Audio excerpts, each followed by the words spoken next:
बोलो शंकर भगवान की जय। श्री शिवाय नमस्तुभ्यं। नमः पार्वती पतये हर हर महादेव। नमस्कार मित्रों, आज हम आपको श्रवण कराने जा रहे हैं अधिक सावन माह में पड़ने वाले पहले सोमवार व्रत की कथा। आप सभी इस कथा को बड़ी ध्यान पूर्वक से श्रवण करिए। उससे पहले यदि आप हमारे चैनल पर नए हैं तो कृपया करके हमारे इस चैनल को जरूर सब्सक्राइब करें और बेल आइकन जरूर दबाएं। तो आइए मित्रों, हम उस परम मंगलमयी कथा को प्रारंभ करते हैं। एक नगर में एक बहुत धनवान साहूकार रहता था, जिसके घर में धन की कोई कमी नहीं थी, परंतु उसको एक बहुत बड़ा दुख था कि उसके कोई पुत्र नहीं था। वह इसी चिंता में दिन रात लगा रहता था। वह पुत्र की कामना के लिए प्रत्येक सोमवार को भगवान शंकर जी का व्रत और पूजन भी किया करता था तथा सायंकाल को शिव मंदिर में जाकर भगवान शिव जी के सामने एक देसी घी का दीपक भी जलाया करता था।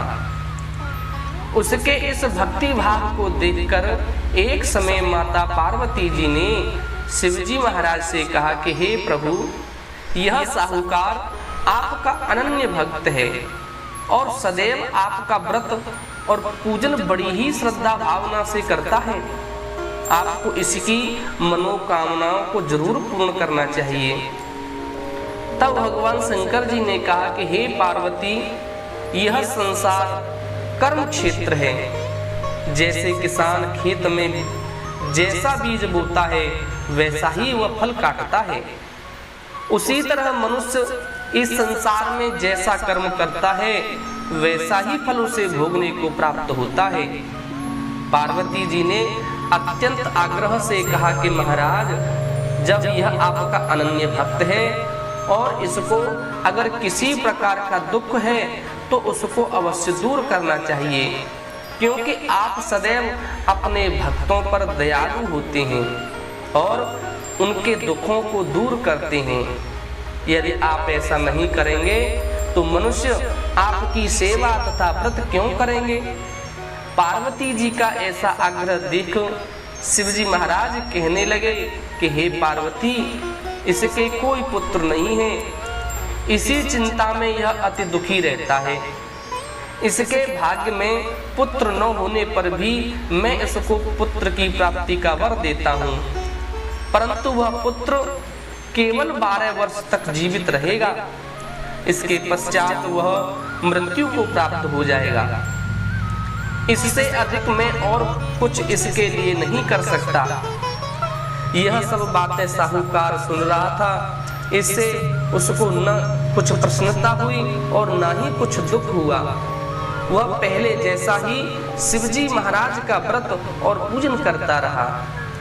कुछ काल व्यतीत हो जाने पर साहूकार की स्त्री गर्भवती हुई और 10वें महीने में उसके गर्भ से अति सुंदर पुत्र की प्राप्ति हुई।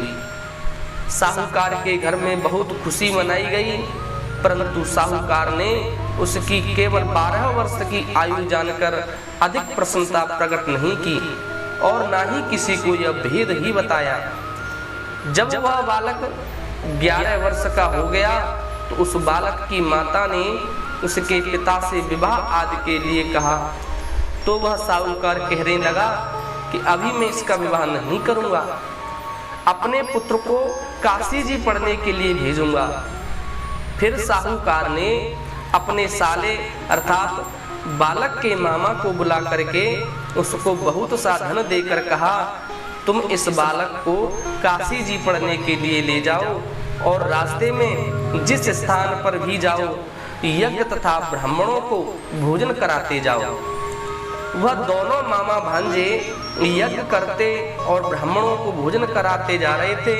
रास्ते में उनको एक शहर पड़ा। उस शहर में राजा की कन्या का विवाह था और दूसरे राजा का लड़का जो विवाह कराने के लिए बारात लेकर आया था वह एक आंख से काना था। उसके पिता को इस बात की बड़ी चिंता थी कि कहीं वर को देख कन्या के माता पिता विवाह में किसी प्रकार की अड़चन पैदा न कर दें। इस कारण जब उसने अति सुंदर सेठ के लड़के को देखा तो मन में विचार किया कि क्यों न दरवाजे के समय इस लड़के से वर का काम चलाया जाए। ऐसा विचार करके वर के पिता ने उस लड़के और मामा से बात की तो वे राजी हो गए। फिर उस लड़के को वर के कपड़े पहनाकर घोड़ी पर चढ़ा दरवाजे पर ले गए और सब कार्य बड़ी प्रसन्नता से पूर्ण हो गए। फिर वर के पिता ने सोचा कि यदि विवाह कार्य भी इसी लड़के से करा दिया जाए तो क्या बुराई है। ऐसा विचार कर लड़के और उसके मामा से कहा कि यदि आप फेरों का और कन्यादान के काम को भी करा दें तो आपकी बड़ी कृपा होगी, मैं इसके बदले में आपको बहुत धन दूंगा। तो उन्होंने स्वीकार कर लिया और विवाह कार्य भी बहुत अच्छी तरह से संपन्न हो गया। परंतु जिस समय लड़का जाने लगा तो उसने राजकुमारी की चुंदड़ी के पल्ले पर लिख दिया कि तेरा विवाह मेरे साथ हुआ है, परंतु जिस राजकुमार के साथ तुमको भेजेंगे वह एक आंख से काना है और मैं काशी जी पढ़ने जा रहा हूँ। लड़के के जाने के पश्चात उस राजकुमारी ने अपनी चुनरी पर ऐसा लिखा हुआ पाया तो उसने राजकुमार के साथ जाने से मना कर दिया और कहा कि यह मेरा पति नहीं है, मेरा विवाह इसके साथ नहीं हुआ है, वह तो काशी जी पढ़ने गया है। राजकुमारी के माता पिता ने अपनी कन्या को विदा नहीं किया और बारात वापस चली गई। उधर सेठ का लड़का और उसका मामा काशी जी पहुंच गए। वहां जाकर उन्होंने यज्ञ करना और लड़के ने पढ़ना शुरू कर दिया। जब लड़के की आयु 12 साल की हो गई उस दिन उन्होंने यज्ञ रच रखा था कि लड़के ने अपने मामा से कहा, मामा जी आज मेरी तबीयत कुछ ठीक नहीं है। मामा ने कहा अंदर जाकर के सो जाओ। लड़का अंदर जाकर सो गया और थोड़ी देर में उसके प्राण निकल गए। जब उसके मामा ने आकर देखा कि वह मुर्दा पड़ा है तो उसको बड़ा दुख हुआ और उसने सोचा कि अगर मैं अभी रोना पीटना मचा दूंगा तो यज्ञ का कार्य अधूरा रह जाएगा। अतः उसने जल्द से ही यज्ञ का कार्य समाप्त कर ब्राह्मणों के जाने के बाद रोना पीटना आरंभ कर दिया। संयोगवश उसी समय शिव पार्वती जी उधर से जा रहे थे। जब उन्होंने जोर जोर से रोने की आवाज सुनी तो पार्वती जी कहने लगी, महाराज कोई दुखिया रो रहा है, इसके कष्ट को दूर कीजिए। जब शिव पार्वती ने पास जाकर देखा तो वहां एक लड़का मुर्दा पड़ा था। पार्वती जी कहने लगी, महाराज यह तो उसी सेठ का लड़का है जो आपके वरदान से हुआ था। शिव जी ने कहा कि हे पार्वती इसकी आयु इतनी ही थी, वह यह भोग चुका है। जब पार्वती जी ने कहा, हे महाराज इस बालक को और आयु दो ना, नहीं तो इसके माता पिता तड़प तड़प करके मर जाएंगे। पार्वती जी के बार बार आग्रह करने पर शिव जी ने उसको जीवन वरदान दिया और शिव जी महाराज की कृपा से लड़का जीवित हो गया। शिव जी और पार्वती कैलाश पर्वत पर चले गए।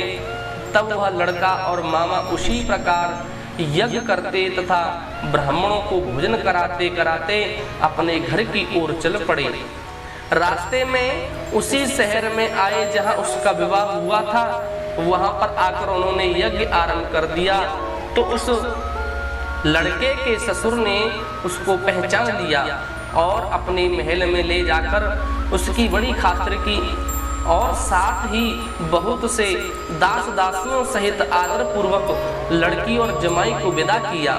जब वह अपने शहर के निकट आए तो मामा ने कहा कि मैं पहले तुम्हारे घर जाकर खबर करके आता हूँ। जब उस लड़के का मामा घर पहुँचा तो लड़के के माता पिता घर की छत पर बैठे थे और ये प्रण कर रखा था कि यदि हमारा पुत्र सकुशल लौट आया तो हम राजी खुशी नीचे आ जाएंगे, नहीं तो छत से गिर करके अपने प्राण खो देंगे।